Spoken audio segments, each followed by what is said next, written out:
बिस्मिल्लाहिर्रहमानिर्रहीम। अस्सलाम वालेकुम। मैं हूं आपका मेज़बान एडवोकेट उमर। नाज़रीन, आज हम बात करेंगे कि बोगस चेक क्या है और किसी को फ्रॉडुलेंटली गलत चेक इशू कर देना या खुदा न खास्ता आप आजकल अक्सर देखने में आता है कि हमें जो है वो गलत चेक दे दिया जाता है। वो गलत चेक किस मद में दिया जाता है और उसका अहवाल क्या है, उसको किस तरीके से डील किया जाएगा। अगर खुदा न खास्ता आप किसी बंदे के साथ लेन देन करते हैं, आप कारोबारी लेन देन करते हैं या आपने रकम किसी बंदे को उधार दी है और उसके तनाज़ुर में वो आपको एक चेक दे देता है कि मैं फ़लाँ तारीख को आपके पैसे रिटर्न कर दूंगा, या आप इस चेक के ज़रिए फ़लाँ बैंक से जो अपने पैसे है वो रिसीव कर लेना। तो जब आप मुतलका मुद्दत पूरी होने के बाद आप बैंक में जाते हैं तो आपको ये देखने में आता है कि उस अकाउंट में पैसे ही नहीं होते। तो उस सूरत में आप किस तरह कानूनी चाराजोई कर सकते हैं, आप किस तरह उस बंदे के खिलाफ कानूनी कार्रवाई कर सकते हैं, तो उस पे आज हम ब्रीफली बात करेंगे। नाज़रीन, इसको पाकिस्तान पिनल कोड का सेक्शन 489 डील करता है और उसका जो मतन और उसका टाइटल ये है कि डिसऑनेस्टली इशूइंग अ चेक। आप डिसऑनेस्टली फ्रॉडुलेंटली किसी को वो चेक इशू करते हैं और वो चेक आप किस तनाज़ुर में रिसीव करते हैं या आप किस तनाज़ुर में आप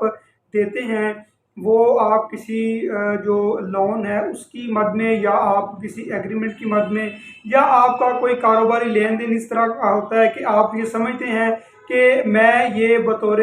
जो गारंटी वो चेक दे रहा हूँ, तो जब मुतलका मुद्दत पूरी हो जाएगी तो ये पैसे जो है फ़लाँ चेक के ज़रिए फ़लाँ बैंक से आप डिपॉज़िट करवा लेना। तो मुतलका मुद्दत पूरी होने के बाद जब उस अकाउंट में चेक सबमिट करवाया जाता है कैश वसूल करने के लिए, तो अमूमन उस अकाउंट में पैसे नहीं होते और बैंक ये कहता है कि आप जो है आपके इस अकाउंट में पैसे नहीं हैं।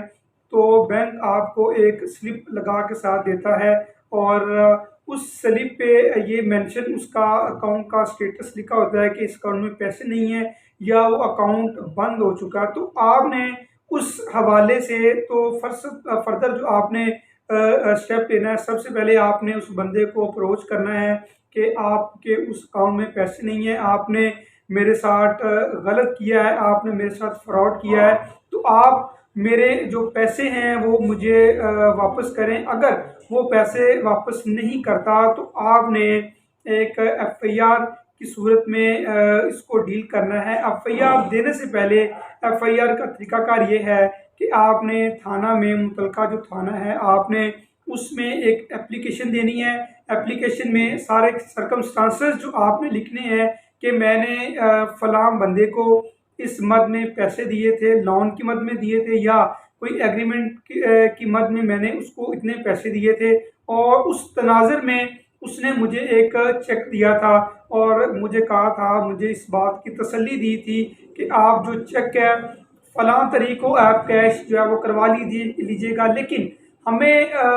जब मैं मुतलका डेट पे बैंक में गया तो मुझे पता चला कि इस अकाउंट में पैसे ही नहीं है। तो सारी डिटेल आपने उस एप्लीकेशन में लिखनी है और उस एप्लीकेशन में सारे सर्कमस्टांसेस लिखने हैं कि आपका एग्रीमेंट किया हुआ था या आपने लोन की मद में दिए थे या जिस भी मद में दिए थे, और उस चेक की आपने कापी साथ लगानी है और जो बैंक की स्लिप लगानी है जो आपको स्टेटस बताएगी कि अदालत में, ताकि उसको बताया जा सके और थाना में भी ये बताया जा सके कि जो इस अकाउंट की मद में चेक दिया गया है उस चेक का जो स्टेटस ये है कि उस अकाउंट में पैसे ही नहीं है या वो अकाउंट क्लोज हो चुका है। मोस्टली यही दो इशू आते हैं, या उस अकाउंट में पैसे ही नहीं होते या वो अकाउंट जो है वो क्लोज हो चुका होता है। तो पुलिस जो है वो इस मद में जो पहला स्टेप वो लेगी कि दोनों पार्टीज को पुलिस बुलाएगी और उसमें दोनों पार्टी से पूछेगी कि आपका किस मामले में आपने पैसे दिए थे या आपका क्या एग्रीमेंट हुआ था। तो जब आप सारे सर्कमस्टांसेस उनको बताएंगे तो फिर पुलिस जो है वो उसके खिलाफ कार्रवाई करेगी और फिर जो प्रॉपर इन्वेस्टिगेशन के बाद फिर पुलिस जो है वो उस बंदे पे एफआईआर देगी। अब जो मामला यहाँ पे नहीं रुकता, अब उस बंदे पे अगर एफआईआर हो जाती है तो मामला या तो वो आपको पैसे दे के सेटिस्फाई करेगा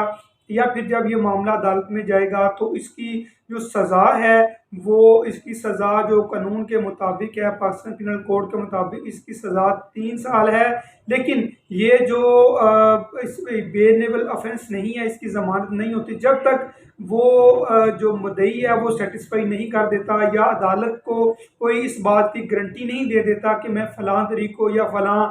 मैं इस हद तक मैं पैसे देने को तैयार हूँ, या कोई ना कोई गारंटी नहीं देगा,